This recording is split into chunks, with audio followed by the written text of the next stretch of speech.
కైలాసపట్నం బాణసంచా తయారీ కేంద్ర ప్రమాదంపై ప్రభుత్వం వెంటనే స్పందించిందన్నారు హోంమంత్రి అనిత. ప్రభుత్వ యంత్రాంగమంతా అక్కడే ఉండి సహాయక చర్యలను పర్యవేక్షించిందన్నారు. సాధారణంగా అగ్ని ప్రమాద ఘటనలో 5 లక్షల పరిహారం ఇస్తారని, కానీ మృతుల కుటుంబాలకు 15 లక్షల రూపాయల ఆర్థిక సహాయం ప్రకటించామని చెప్పారు.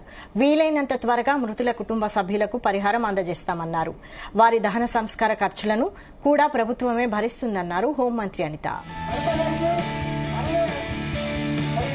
ఎల్జీ పాలిమర్స్ సందర్భంలో ఈ రోజుకి కూడా ₹1 అనౌన్స్మెంట్ చేసి ఈ రోజుకి కూడా వాటికి ఎవరికి కూడా ఇంప్లిమెంట్ అవ్వని పరిస్థితులు కూడా కనిపించింది.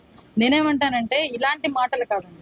ఎల్జీ పాలిమర్స్ లాంటి సంఘటన జరిగినప్పుడు సీఎం వ్యక్తి వచ్చి ఎయిర్పోర్ట్ నుంచి బ్యాక్ వెళ్ళిపోయిన పరిస్థితులు కూడా మేము ఈ రోజు గుర్తు చేసుకుంటున్నాం.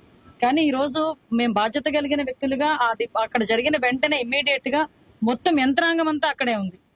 నేను అక్కడ కలెక్టర్ గారు, అదేవిధంగా ఒక డిఐజీ గారు, ఎస్పీ గారు, ప్రభుత్వం అంతా యంత్రాంగం అంతా అక్కడే ఉండి కంటిన్యూటీ మానిటర్ చేసుకుని వాళ్ళందరూ కూడా రోజువారీ కూలీ చేసుకునే జీవన విధానం సంబంధించిన వాళ్ళని ఇమ్మీడియట్ గా గవర్నమెంట్ కూడా స్పందించి ఎవరు అడగకుండానే, ఎవరు డిమాండ్ చేయకుండానే సాధారణంగా ఫైర్ యాక్సిడెంట్ కి 5 lakhs rupees ఇస్తాం.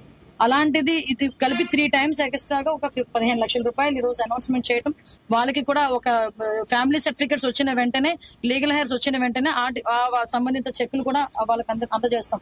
మళ్ళీ ఇంకొకటి, వాళ్ళకి కావాల్సిన దహన సంస్కారాలకి కూడా గవర్నమెంటే చూసుకుంది.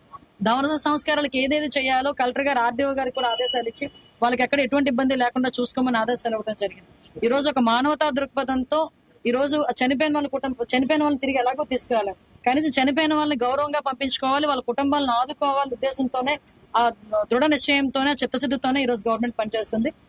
వాళ్ళు చేసే వాళ్ళు ఎలాగో ఆరోపణలు చేస్తారు, వాళ్ళు కూడా ఒకసారి మనసాక్షిపరంగా ఆలోచించుకుంటారు.